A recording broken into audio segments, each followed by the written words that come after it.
So I started my first job as a computer programmer in my very first year of college, basically as a teenager.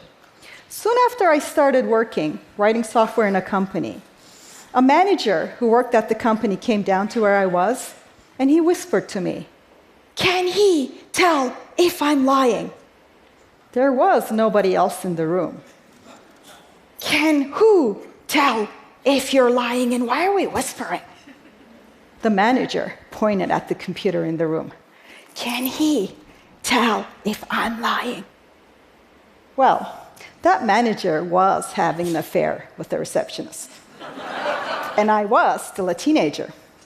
So I whisper-shouted back to him, "Yes, the computer can tell if you're lying." Well, I laughed, but actually the laugh's on me. Nowadays, there are computational systems that can suss out emotional states, and even lying, from processing human faces. Advertisers and even governments are very interested. I had become a computer programmer because I was one of those kids crazy about math and science. But somewhere along the line, I'd learned about nuclear weapons, and I'd gotten really concerned with the ethics of science. I was troubled. However, because of family circumstances, I also needed to start working as soon as possible. So I thought to myself, hey, let me pick a technical field where I can get a job easily and where I don't have to deal with any troublesome questions of ethics. So I picked computers. Well, ha ha ha, all the laughs are on me. Nowadays, computer scientists are building platforms that control what a billion people see every day. They're developing cars that could decide who to run over.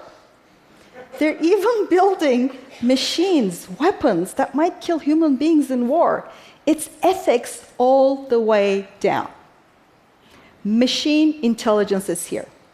We're now using computation to make all sorts of decisions, but also new kinds of decisions. We're asking questions to computation that have no single right answers, that are subjective and open-ended and value-laden. We're asking questions like, who should the company hire? Which update from which friend should you be shown? Which convict is more likely to reoffend? Which news item or movie should be recommended to people? Look, yes, we've been using computers for a while, but this is different. This is a historical twist, because we cannot anchor computation for such subjective decisions the way we can anchor computation for flying airplanes, building bridges, going to the moon. You know, are airplanes safer? Did the birds sway and fall? There, we have agreed upon fairly clear benchmarks, and we have laws of nature to guide us. We have no such anchors and benchmarks for decisions in messy human affairs. To make things more complicated, our software is getting more powerful, but it's also getting less transparent and more complex. Recently, in the past decade, complex algorithms have made great strides. They can recognize human faces. They can decipher handwriting. They can detect credit card fraud and block spam, and they can translate between languages. They can detect tumors in medical imaging. They can beat humans in chess and Go. Much of this progress comes from a method called machine learning. Machine learning is different than traditional programming, where you give the computer detailed, exact, painstaking instructions. It's more like you take the system and you feed it lots of data, including unstructured data, like the kind we generate in our digital lives, and the system learns by churning through this data. And also, crucially, these systems don't operate under a single answer logic. They don't produce a simple answer. It's more probabilistic. This one is probably more like what you're looking for. Now, the upside is, this method is really powerful. The head of Google's AI systems called it the unreasonable effectiveness of data. The downside is, we don't really understand what the system learned. In fact, that's its power. This is less like giving instructions to a computer. It's more like training a puppy machine creature we don't really understand or control. So this is our problem. It's a problem when this artificial intelligence system gets things wrong. It's also a problem when it gets things right, because we don't even know which is which when it's a subjective problem. We don't know what this thing is thinking. So consider a hiring algorithm. A system used to hire people, right? Using machine learning systems. Such a system would have been trained on previous employees' data and instructed to find and hire people like the existing high performers in the company. Sounds good.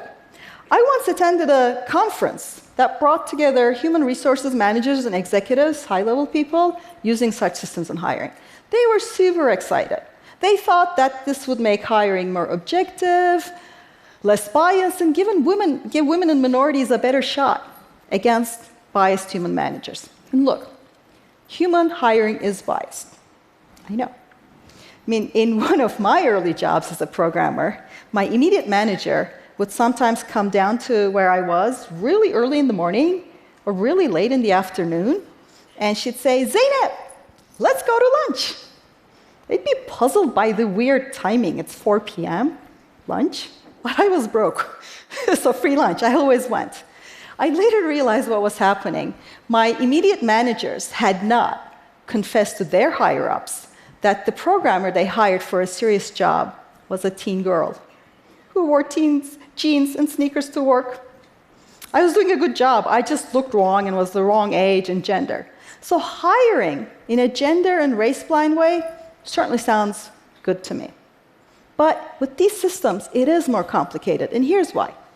Currently, computational systems can infer all sorts of things about you from your digital crumbs, even if you have not disclosed those things.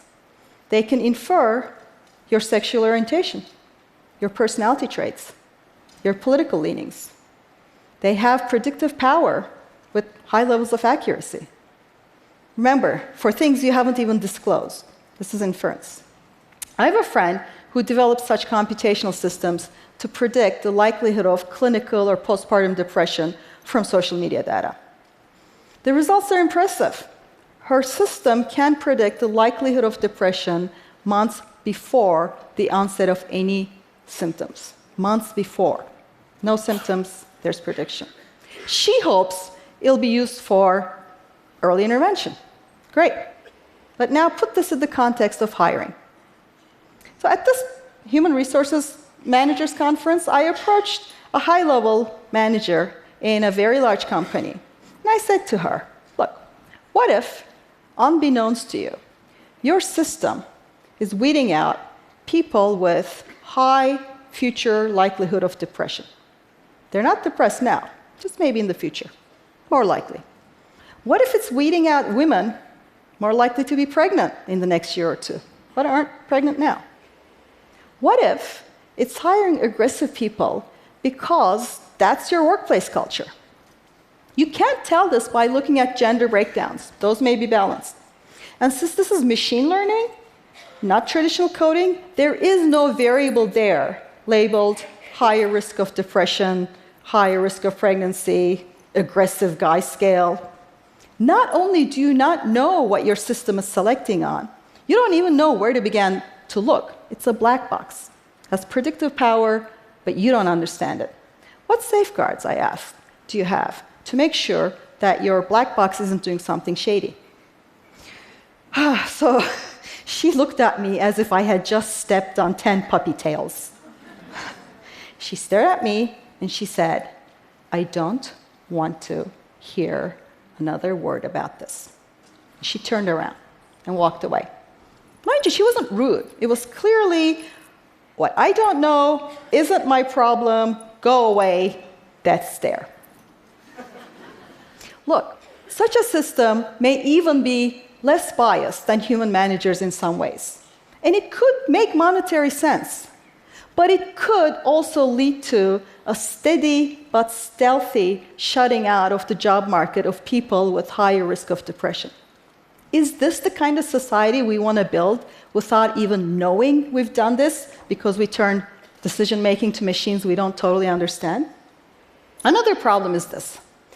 These systems are often trained on data generated by our actions, human imprints.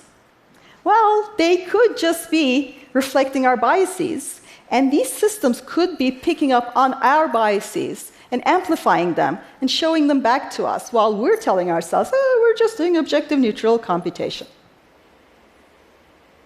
Researchers found that on Google, women are less likely than men to be shown job ads for high-paying jobs. And searching for African American names is more likely to bring up ads suggesting criminal history, even when there is none. Such hidden biases in black box algorithms that researchers uncover sometimes, but sometimes we don't know, can have life-altering consequences. In Wisconsin, a defendant was sentenced to 6 years in prison for evading the police. You may not know this, but algorithms are increasingly used in parole and sentencing decisions. He wanted to know, how is this score calculated? It's a commercial black box. The company refused to have its algorithm be challenged in open court. But ProPublica, an investigative nonprofit, audited that very algorithm with what public data they could find and found that its outcomes were biased and its predictive power was dismal, barely better than chance, and it was wrongly labeling black defendants as future criminals at twice the rate of white criminals and white defendants. So consider this case. This woman was late to picking up her godsister from a school in Broward County, Florida. Running down the street with a friend of hers, and they spotted an unlocked kid's bike and a scooter on a porch and foolishly jumped on it. As they were speeding off, a woman came out and said, "Hey, that's my kid's bike." They dropped it, they walked away, but they were arrested. She was wrong, she was foolish, she was also just 18. She had a couple of juvenile misdemeanors. Meanwhile, that man had been arrested for shoplifting in Home Depot, $85 worth of stuff, a similar petty crime. But he had 2 prior armed robbery convictions. But the algorithm scored her as high risk and not him. 2 years later, ProPublica found that she had not reoffended. It was just hard to get a job for her with a record. He, on the other hand, did reoffend and is now serving an 8-year prison term for a later crime. Clearly, we need to audit our black boxes and not have them have this kind of unchecked power. Audits are great and important, but they don't solve all our problems. Take Facebook's powerful newsfeed algorithm. You know, the one that ranks everything and decides to show you what from all the friends and pages you follow? Should you be shown another baby picture? A sullen note from an acquaintance? An important but difficult news item? There's no right answer. Facebook optimizes for engagement on the site, likes, shares, comments. So, in August of 2014, protests broke out in Ferguson, Missouri, after the killing of an African-American teenager by a white police officer under murky circumstances. The news of the protests were all over my algorithmically unfiltered Twitter feed, but nowhere on my Facebook. Was it my Facebook friends?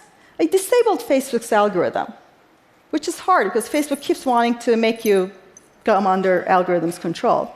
And so that my friends were talking about it, just the algorithm wasn't showing it to me. I researched this and found this was a widespread problem. The story of Ferguson wasn't algorithm friendly. It's not likable. Who's going to click on like? It's not even easy to comment on. Without likes and comments, the algorithm was likely showing it to even fewer people, so we didn't get to see this. Instead, that week, Facebook's algorithm highlighted this, which is the ALS Ice Bucket Challenge. Worthy cause, dump ice water, donate to charity, fine. But it was super algorithm friendly. The machine made this decision for us. A very important but difficult conversation might have been smothered had Facebook been the only channel. Now, finally, these systems can also be wrong in ways that don't resemble human systems. Do you guys remember Watson, IBM's machine intelligence system that wiped the floor with human contestants on Jeopardy? It was a great player. But then, for Final Jeopardy, Watson was asked this question. Its largest airport is named for a World War II hero. Its second largest for a World War II battle. Okay. Chicago. The 2 humans got it right. Watson, on the other hand, answered, Toronto, for a US city category. The impressive system also made an error that a human would never make, a second grader wouldn't make. Our machine intelligence can fail in ways that don't fit error patterns of humans, in ways we won't expect and be prepared for. It'd be lousy not to get a job one is qualified for, but it would triple suck if it was because of Stack Overflow in some subroutine. And in May of 2010, a flash crash on Wall Street, fueled by a feedback loop in Wall Street's sell algorithm, wiped $1 trillion of value in 36 minutes. I don't even want to think what error means in the context of lethal autonomous weapons. So, yes, humans have always made biases. Decision makers and gatekeepers in courts, in news, in war, they make mistakes. But that's exactly my point. We cannot escape these difficult questions. We cannot outsource our responsibilities to machines. Artificial